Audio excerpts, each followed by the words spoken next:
Airtime World Soldier here, and I am back to talk about Masters of the Air Season 1, Episode 4, and my thoughts on it. Another great episode. This series has just been amazing all the way through so far, and we're only nearly halfway through. So I give it to Apple. This is fantastic. This episode was great, but there was a part that was just heart wrenching, man. To have that happen, and if you've watched this episode, you know what I'm talking about. To have that happen, oh, I was not expecting it. I really wasn't. I thought if anything was going to happen to certain people, it definitely wouldn't happen to him. But unfortunately, it did.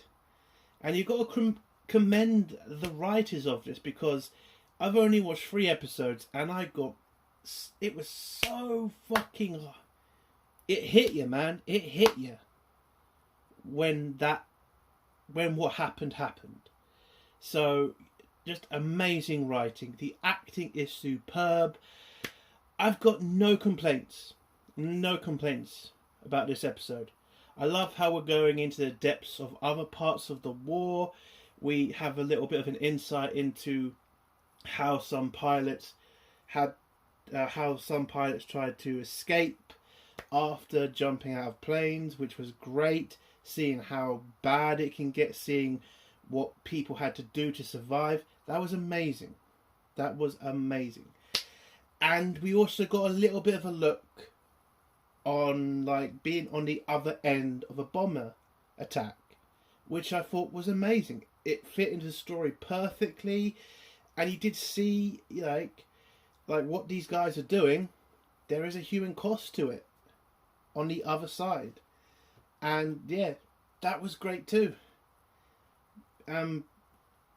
Yeah, it's just great to watch a show and really enjoy it, because you don't get that much these days. And again, it's just great. It is just great. I know I've been saying that a lot, but again, it is. I mean, you can see the people writing this put so much effort into it. You can see the actors; they're doing their greatest work. And what else can you ask for from a series or a show? That's what you want. That's what I want. And yeah, great episode.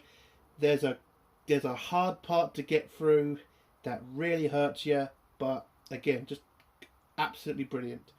So what would I give this out of 10? It's a 10 out of 10. 10 out of 10 again. It's a great episode. If you haven't watched it, watch it. And if you have, you know what I'm talking about. So 10 out of 10. Let's get to the spoilers now. If you do not want to hear spoilers, leave in 3, 2, 1. So the episode starts off with the aftermath of the last mission, with all the survivors of the 100th kind of licking their wounds, writing letters to their family, and just waiting to be evacuated back to England.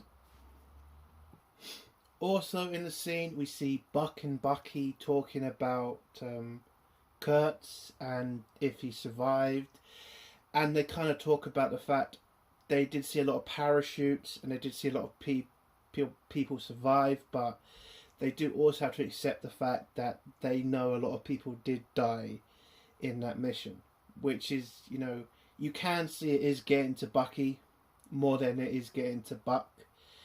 And again, I love it. I love that between them two characters, because they're very different, but they're pretty much the same, if you get what I mean. Like, they know what they're fighting for, they know this is important, but you can see it's kind of affecting Bucky more, because listen, he gets close to these guys, and it does affect Buck too, but Buck's a different person. He can deal with this better than Bucky can. So after that, they get the trucks, they come, they go get them, and they bring them back to England. We then go back to Belgium, where we meet back up with Quinn, who is being helped by the Belgian resistance to try to get him back to England. So he gets taken into a local town, where we see how the security of the resistance works, which is they need to make sure that these pilots are actually Americans and are not German spies. Because, a little history lesson here, once the war started, a lot of British pilots were getting shot down, and MI6 at the time had to work with the local resistance to try to get the pilots back, because if it's the best thing for a country, if your pilot's not dead, get them back as fast as you can so you don't have to train some new people. And when America entered the war, same thing for them. And so when it started happening, a lot of pilots were actually getting back to England, and the Germans didn't exactly see the point of destroying a plane and knocking out a pilot, and for that to happen and to have the pilot escape back to England, it's pretty pointless at the end of the day.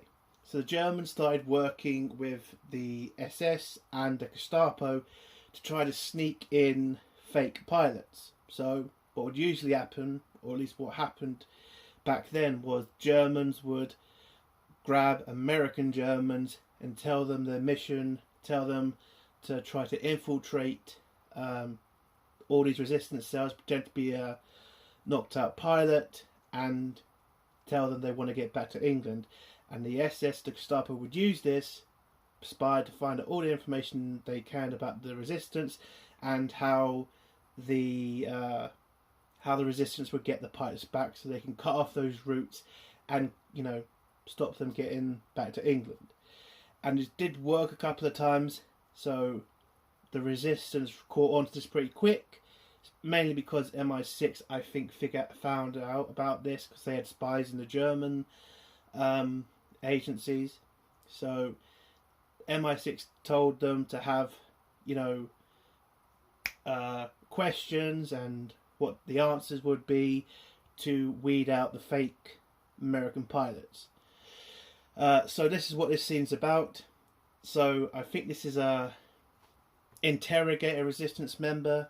He gives all three pilots, because Quinn meets back up with one of the guys from his bomber, I didn't catch his name, and a mysteriously third pilot or gunner who is also being helped by the resistance. So all three of them get questions. They all get told, asked like who plays certain sports, what's the national anthem, their name, their rank, what they do, and they tell them to write them down so it doesn't look like they're just making it up on the spot, and they can try to weed out any potential spies. So they all answer the questions. Apparently they all get them right. The resistance then grabs them and heads off to try to get them back to the farm so that they can prepare their papers and other stuff they need so that they can head to Spain. Now, for some people asking, why not just head back to England? It's closer. Yes, that would be smart, wouldn't it? Go the exact direction the Nazis know you're going to go. So, listen, they wouldn't do that because it makes too much sense to do that. So you have to go the long route because the Nazis wouldn't expect that. And that's what a lot of resistance members did for the pilots, making sure they went the longest way because it's the most easiest and it's the most... And it's rare that the Germans would ever put so much forces to guard, you know, further away from England, if you get what I mean. So they take him out, they go back to the farm. Unfortunately for one of the pilots, they've pretty much caught on to him. And so the resistance, one of the resistance members asks for a light. He pulls one out and then gets shot in the head. And the other two pilots, kind of confused by this, like, what are you doing? He's American. But the resistance members say he was a German spy. Now, some people are going to think, how do they know that? Didn't they answer all the questions? Listen, MI6 made sure they made so many, you know, questions. They prepared the resistance members for certain things to look for in a fake or a Nazi spy. Now, do I think this pilot was a spy? Probably. That's what I'm going to say, probably. Even if he isn't, the problem is the resistance needs to protect their network. And if they think for a second someone could be a spy, there's just too much on the line to let one man risk an entire operation. So, did this happen in reality? Of course it did. I'm sure a lot of resistance members probably did kill innocent people. Like American pilots got shot down. It's terrible, but they had to protect the organisation and they had to protect the routes. Otherwise, less and less pilots will get back home. So it's heartbreaking, or it's evil as shit, but it is war. So we have the credit scene and we get back to England, where most of the pilots are waiting for a bomber to come back.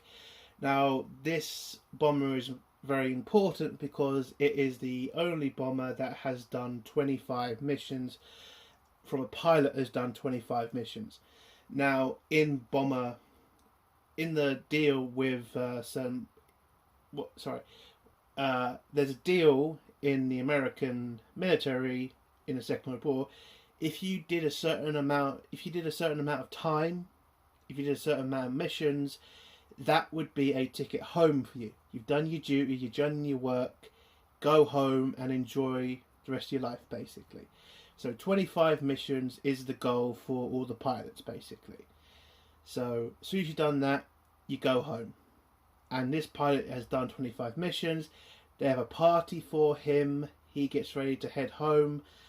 But Buck and Bucky kind of start realising that most of the pilots around them now are not the same people who came from Greenland in the first episode. So they've lost a lot of friends. We're also introduced to a bunch of new pilots, and this scene's important because we come to the story about the replacements. Now, you kind of saw a bit of this in Band of Brothers, of how dangerous replacements can be, and how, replacements are very eager, or they're not as good as regular soldiers or ones that have been there for longer. So I'd kind of like this because you can see Buck and Bucky, they're very green, and, they're not worried about them being terrible. They're just worried that they might not be as good as the people they're replacing. And you kind of get that. Again, they're closer to those people, and these new guys haven't really earned their place yet. But, it's a war. People aren't going to be there forever. You have to get on with it. So, one of these new guys gets close to one of the girls in the party, and it's a dance. He gets close to her. She kind of tries to stay a bit back and just have fun, but he seems to be falling in love with her. So it was a nice little love story. Unfortunately, something happens later on in the episode. But whilst they're having this dance, the colonel comes back and, tells them all he's spoken to the doctor, and the doctor's kind of worried about them, thinking that they may be gun mad or maybe going through PTSD. They didn't have the word back then for it, but that's basically what he's asking about. But they're all soldiers. They know what they got to do, and it's kind of, the colonel doesn't really care anyway. He's like, he knows they want to fight. He knows he's a bit too childish.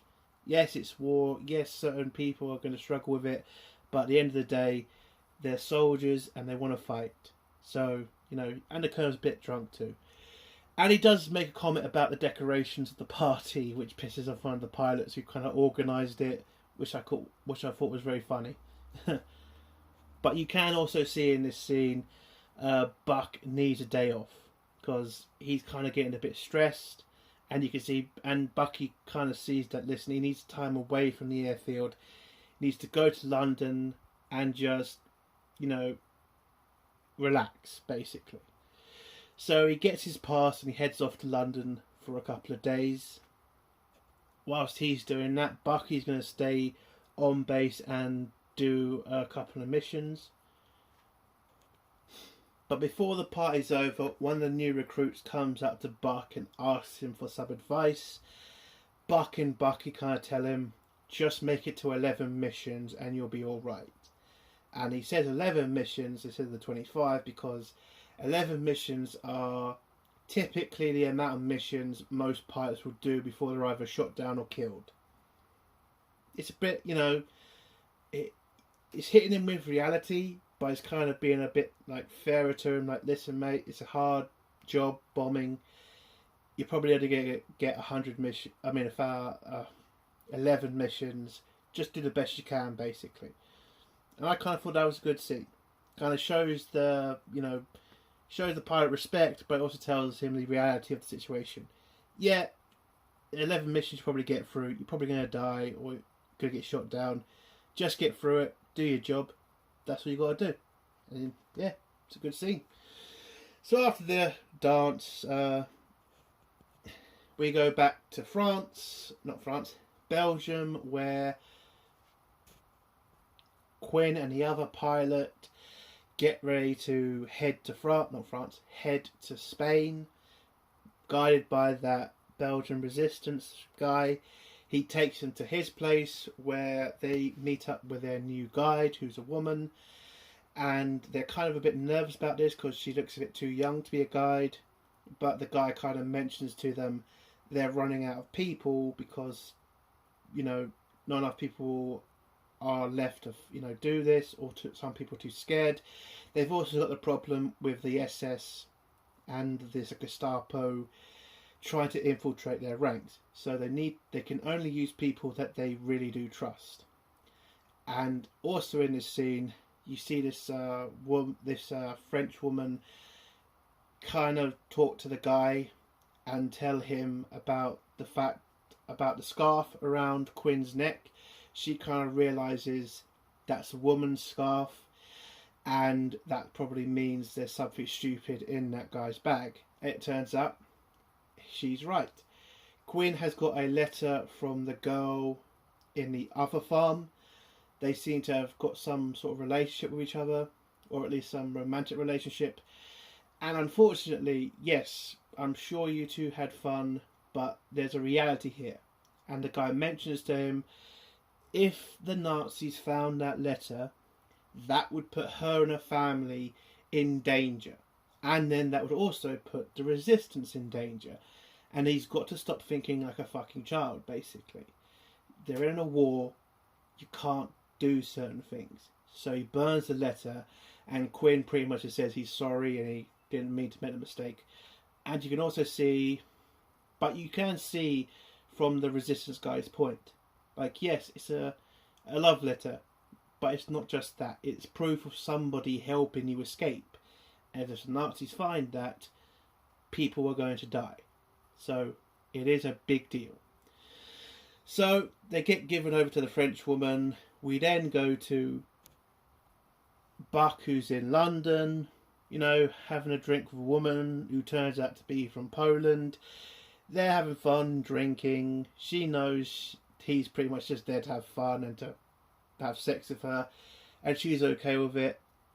But she mentions a story about her husband and how she got to England, basically, and she just says the reality of war. Her husband went to fight in the German Air Force. He got shot down. She doesn't know if he's in prison or if he's dead, and she's just got to move on. And you can kind of see that both of them kind of think the same about war. Shit happens, but you have to move on. Which I did like, because again, it is war. A lot of stuff happens. If you just focus on the shit parts, all you're going to be is depressed. And that's not going to help anybody. So it was good that he went off to London to have this time out. You get a scene between them in the episode where they sleep together, and then Buck also goes through a bombing raid on London, which happens a lot, especially in I think we're in 1943 right now, so yeah, the Germans are pretty still pounding London at this point. So after that, we go back to the base or the airfield, where we are then told about the second attack, or at least a second attempt on the Pens from the second episode, where they tried to sink the submarine base. So they're attacking it again and hoping this time it works, because the submarines are still a threat and they need to knock them out. And Bucky's going to lead this mission. Also in the scene, you see one of the new pilots the one who got close to the woman, he's kind of still flirting with her, and it seems to be working because they get very close to each other. And he kind of mentions that he might not come back, and she kind of tells him, "Listen, you're going to come back, and I'll see you later." But it does look like she is getting a bit too close to this guy, unfortunately. So they all head off to their planes.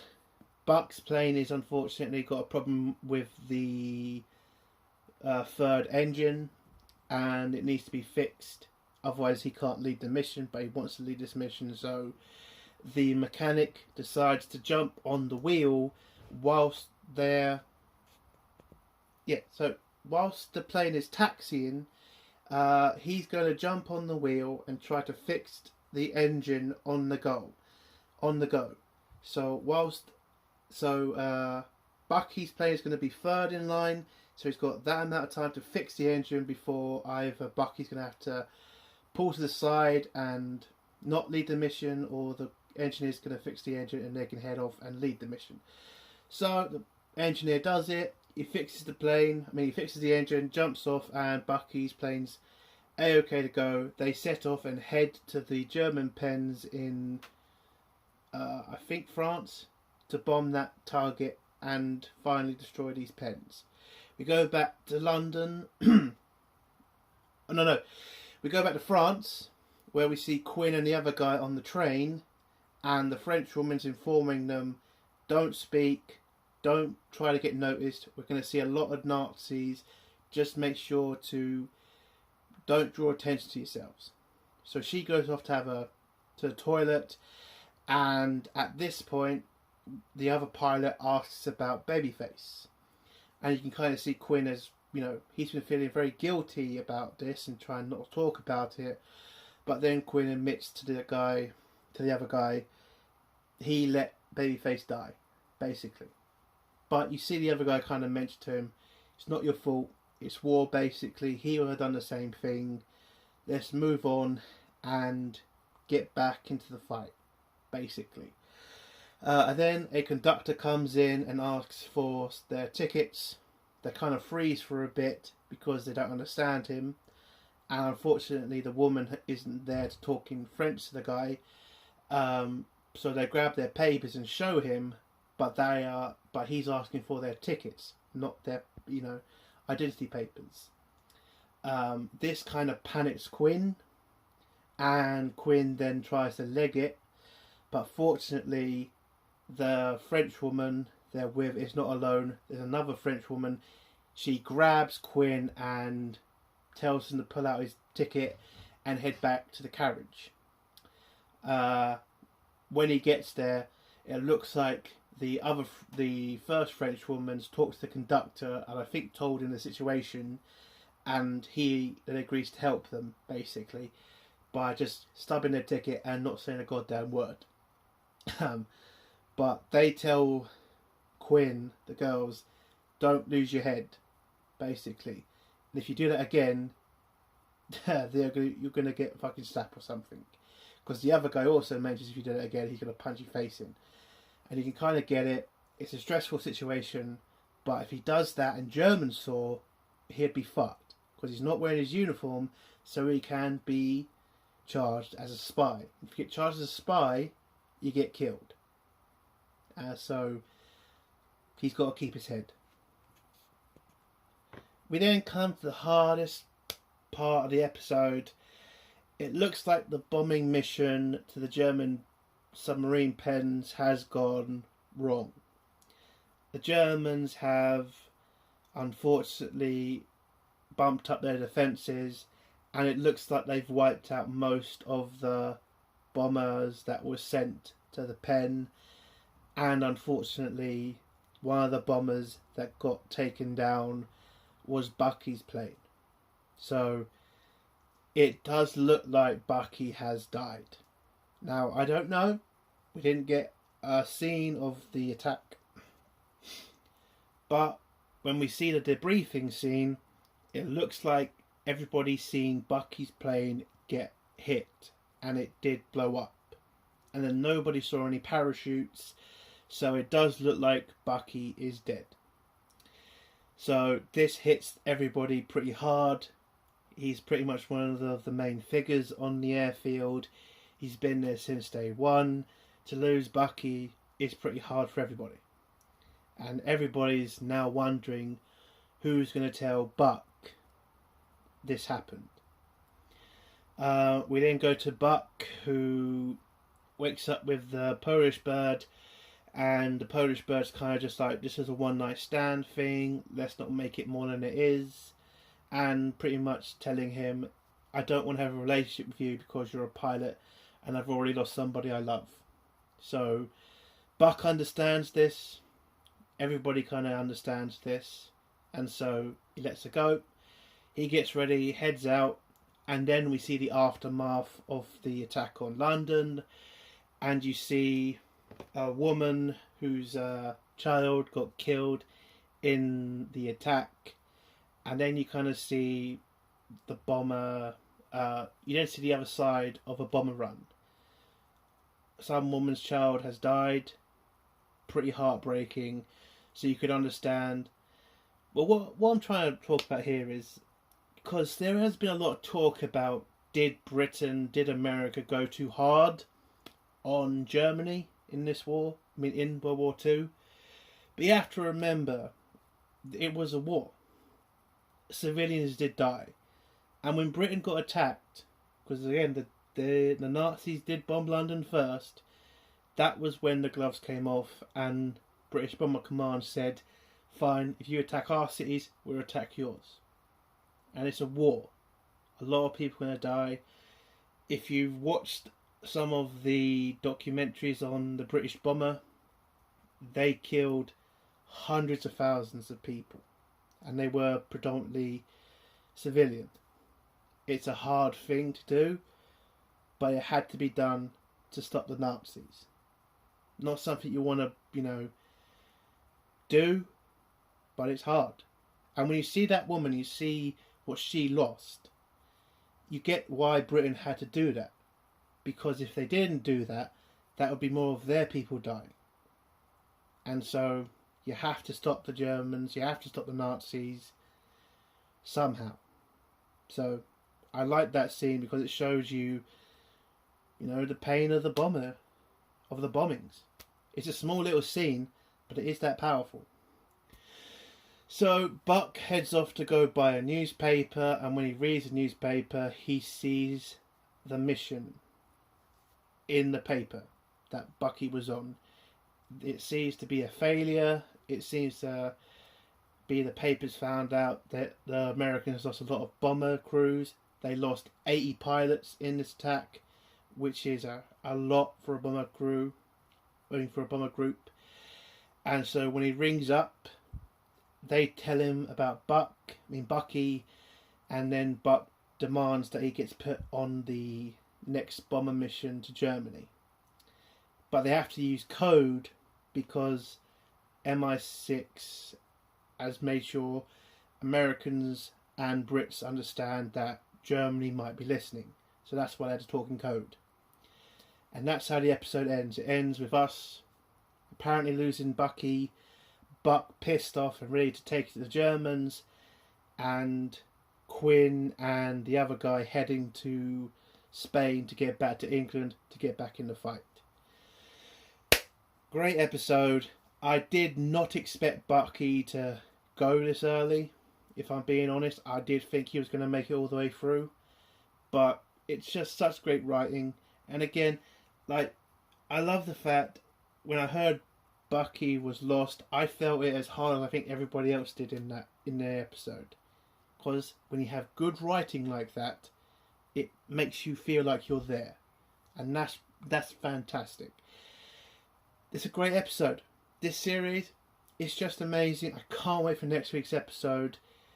I'm, again, just looking forward to it. 10 out of 10. And that's the end of my review. If you like the video, give it a like. If you dislike this video, give it a dislike. If you like my content, do think about subscribing. And if you have a comment, leave it below and I'll try to get back to it as soon as I can. Entertainment World Soldier. Bye.